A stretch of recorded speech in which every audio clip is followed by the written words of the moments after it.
हद और बेहद का दृष्टिकोण क्या है?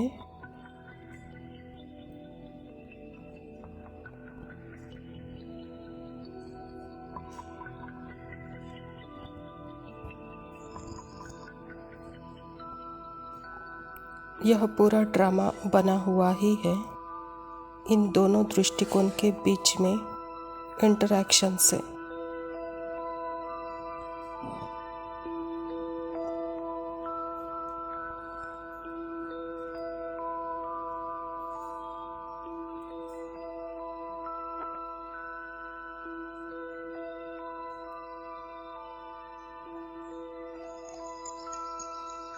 बाबा के दृष्टिकोण से देखते हैं तो सब कुछ आत्मा के अंदर ही है।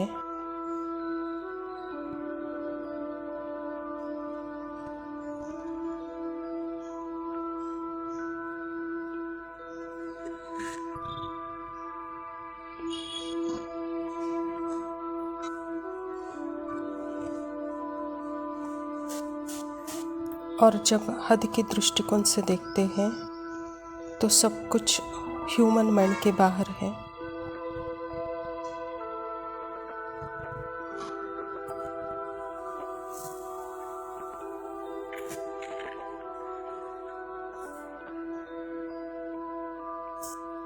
ह्यूमन माइंड भी आत्मा के अंदर ही है।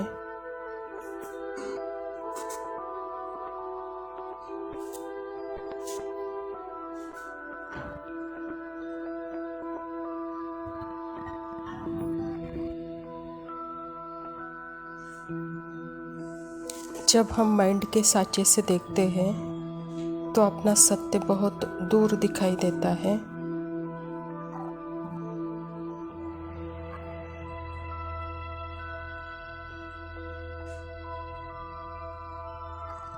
और जब अपने आप को साँचे से बाहर निकालकर बाबा के दृष्टिकोण से देखते हैं तो मैं हूँ ही सत्य, ये बिल्कुल क्लियरली दिखता है।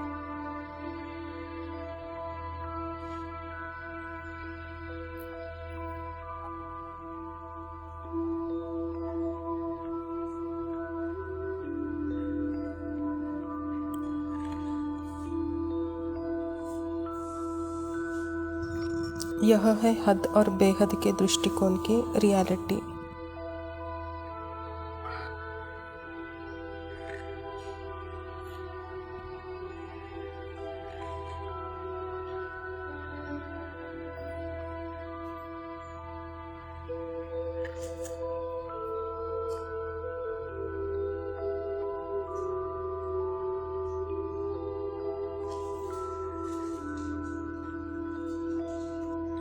ह्यूमन मन मतलब हद के संकल्प, हद के इमोशन, हद के फीलिंग, हद के संकल्पों में आत्मा अपने आप को ढूंढती है।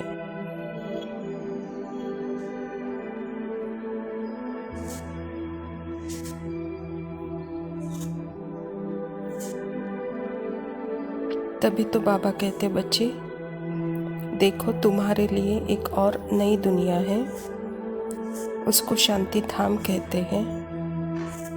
यह है बेहद की दुनिया।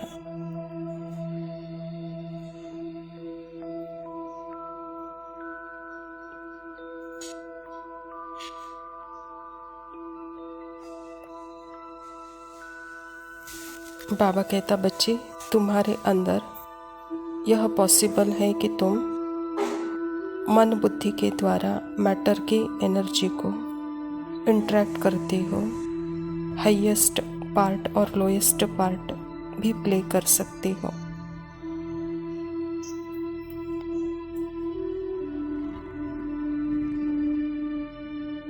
मुझे देखना है कि मैं कौन सी दृष्टिकोण से खड़े होकर खेल खेलती हूँ।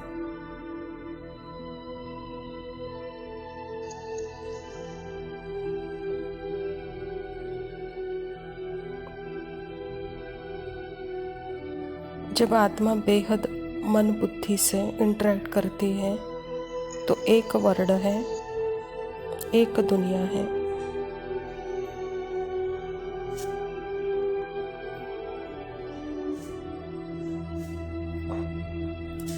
पर जब हद की मन से इंटरेक्ट करती है तो 3 दुनिया है।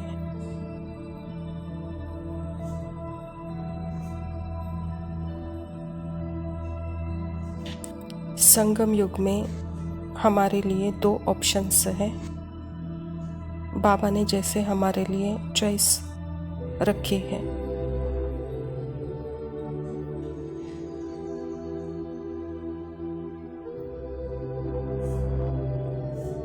बेहद की स्मृति में उसके लिए तो चॉइस नहीं है, एक ही सत्य है, बाबा और मैं। बाबा ही संसार है, बाबा ही दुनिया है। बाबा और मैं टाइमलेस रिलेशनशिप में हूँ।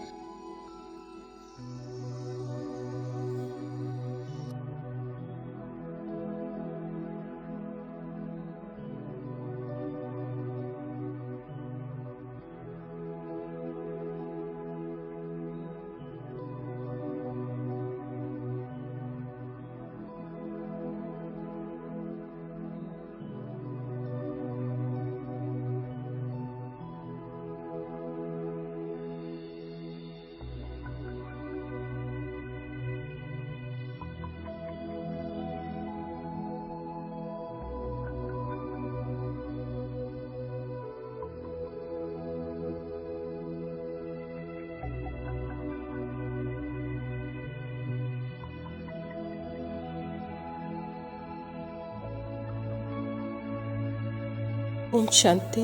प्रातः मुरली बाप दादा मधुबन। मीठे बच्चे, पाप आया है तुम्हें करंट देने, तुम देही अभिमानी होंगे। बुद्धि योग एक बाप से होगा तो करंट मिलती रहेगी। स्वयं परमपिता परमात्मा शिव बाबा प्रजापिता ब्रह्मा के तन में आकर के यह ईश्वरीय विश्वविद्यालय की स्थापना की है। और परमात्मा यहाँ सत्य क्या है, रियल योग क्या है, उसका परिचय हम बच्चों को दे रहे हैं। एक है स्मृति में रहकर सदा परमात्मा के याद में रहना, अर्थात जहाँ स्मृति है वहाँ परम धाम भी है तो परमात्मा की याद भी है, और यह याद नेचुरल है। और वही दूसरी याद मन बुद्धि के द्वारा, जो कि बाबा हमको 3 लोगों का कॉन्सेप्ट दिखाता है। परम धाम घर में मैं हूँ यह बताते हैं। साकारी दुनिया, निराकारी दुनिया, सूक्ष्म दुनिया, यह तीनों दुनिया का कॉन्सेप्ट मुझ आत्मा में ही है। तो उसको सेपरेट करके हमको बाबा उसके साथ योग लगाने के लिए कहते हैं। तो यह जैसे कि यह इमेजिनरी योग है, टेम्पररी योग है। यह जैसे कि मूवी है जो कि मन बुद्धि तीनों लोकों में 1 सेकेंड में जाकर आ सकती है। प्रश्न है, सबसे बड़ा असुरी स्वभाव कौन सा है जो तुम बच्चों में नहीं होना चाहिए? उत्तर है अशांति फैलाना। यह है सबसे बड़ा असुरी स्वभाव है। अशांति फैलाने वालों से मनुष्य तंग हो जाते हैं। वह जहाँ जाएंगे वहाँ अशांति फैला देंगे। इसीलिए भगवान से सभी शांति का वर मांगते हैं। परमात्मा शांति का सागर, हम आत्माएं भी शांति के सागर हैं, लेकिन अपने आप की स्मृति ही भूल गए थे। मैं हूँ ही सदा शांत स्वरूप, यही भूल गए थे और मन बुद्धि के द्वारा बाहर शांति ढूंढते थे। तो बाबा इस धरा पर आकर हम बच्चों को यही बताते हैं कि शांति बाहर नहीं है बच्चे, शांति आत्मा का स्वधर्म है। आप हो ही शांत स्वरूप। तो अभी सदा अपने स्वरूप में रहकर शांति में रहो। जिसने अपनी स्मृति भूली है वह अशांत है, और इस अशांत दुनिया को फिर से शांति में लाने का काम स्वयं परमात्मा पिता कर रहे हैं। इसीलिए हम भगवान से वर मांगते हैं कि हे भगवान, हमको शांति का वर दो। धारणा के लिए मुख्य सार है, पहला पॉइंट है पढ़ाई में बहुत बहुत कमाई है, इसीलिए कमाई खुशी खुशी से करनी है। पढ़ते समय कभी उबासी आदि न आए, बुद्धि योग इधर उधर न भटके, पॉइंट्स नोट कर धारण करते रहो। परमात्मा की पढ़ाई अर्थात सदाकाल की प्राप्ति, सदाकाल का श्रेष्ठ पद, सदाकाल का श्रेष्ठ संस्कार। तो परमात्मा पिता हम बच्चों को अविनाशी पद दिलाना चाहते हैं, तो इसलिए बाबा कहता यह पढ़ाई बहुत बहुत ज़रूरी है, यह सोर्स ऑफ इनकम है, यह कमाई है और यह कमाई खुशी खुशी से करना है, कहता बाबा। इस पढ़ाई में कभी उबासी लेना, झुटका खाना, बुद्धि योग यहाँ वहाँ भटकाना, तो जैसे कि बाबा कहता है पढ़ाई में इंटरेस्ट नहीं है तो यहाँ टाइम वेस्ट होता है। तो इसीलिए पढ़ते वक्त बहुत अलर्ट, एक्यूरेट, एकाग्र होकर बाबा कहता पॉइंट्स नोट करो। दूसरा पॉइंट है पवित्र बन, बाप के दिल का प्यार पाने का अधिकारी बनना है, सर्विस में होशियार बनना है, अच्छी कमाई करनी है और करानी है। स्मृति में रहकर सदा बाप के याद में रहना अर्थात प्यार पाने के हकदार बनना। बाबा कहता बच्चे होशियार होकर सेवा में लगो, अच्छी कमाई करो और कराओ, कहता बाबा। वरदान है मरजीवा जन्म की स्मृति से सर्व कर्म बंधनों को समाप्त करने वाले कर्म योगी भव। बाबा कहता यह मरजीवा दिव्य जन्म कर्म बंधनी जन्म नहीं, यह कर्म योगी जन्म है। इस अलौकिक दिव्य जन्म में ब्राह्मण आत्मा स्वतंत्र है, न कि परतंत्र। यह देह लोन में मिली हुई है सारे विश्व की सेवा के लिए। पुराने शरीरों में बाप शक्ति भर भर कर चला रहे हैं, जिम्मेवार बाप है न कि आप। बाप ने डायरेक्शन दिया है कि कर्म करो, आप स्वतंत्र हो, चलाने वाला चला रहा है। इसी विशेष धारणा से कर्म बंधनों को समाप्त कर कर्म योगी बनो। बाबा कहता है कि बच्चे यह ब्राह्मण जन्म मरजीवा जन्म है, यह कर्म बंधनी जन्म नहीं, कर्म योगी अलौकिक दिव्य जन्म है। यह ब्राह्मण जन्म स्वतंत्र है, परतंत्र नहीं है। तो बाबा कहता यह तन ही आपने भगवान को दिया है, तो यह तन का जिम्मेवार स्वयं परमात्मा है, न कि आप हैं। इसीलिए आप कर्म करते चलो, चलाने वाला मैं हूँ। अपने सर्व कर्म बंधनों को समाप्त कर कर्म योगी बनो, कहता बाबा। स्लोगन है समय की समीपता का फाउंडेशन है बेहद के वैराग्य वृत्ति। अच्छा मीठे मीठे सिखिलते बच्चों प्रति माता पिता बाप दादा का याद प्यार और गुड मॉर्निंग। रूहानी बाप की रूहानी बच्चों को नमस्ते। हम रूहानी बच्चों की रूहानी बाप दादा को मेरी बेचैनियों को चैन मिल जाए, तेरा चेहरा जब नजर आए, तेरा चेहरा जब नजर आए, मेरे दीवानेपन को सब्र मिल जाए, तेरा चेहरा जब नजर आए, जिक्र तुम्हारा जब जब होता है, देखो ना आँखों से भीगा भीगा प्यार बह जाता है। मेरी तन्हाइयों को नूर मिल जाए, तेरा चेहरा जब नजर आए, तेरा चेहरा जब नजर आए।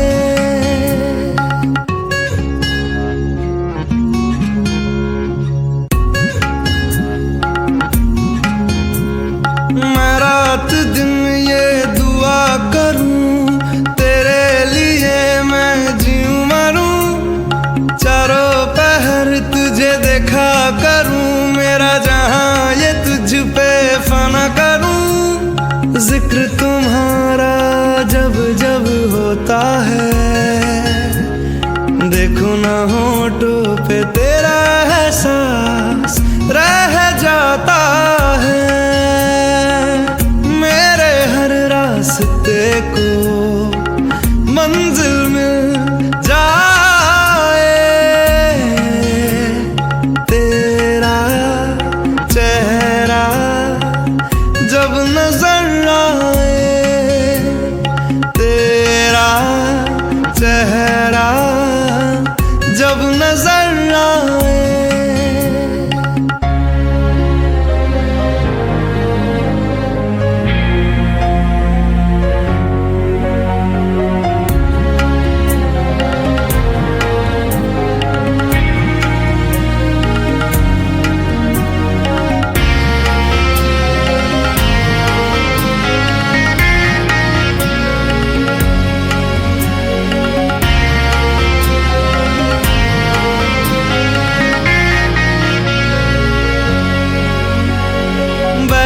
हवाएं मुझे न जाने दे गई सदा क्यों अभी अभी है सरफरोशी, ये आशिकी भी जाएगी जहाँ मेरी इसमें कभी। जिक्र तुम्हारा जब जब होता है,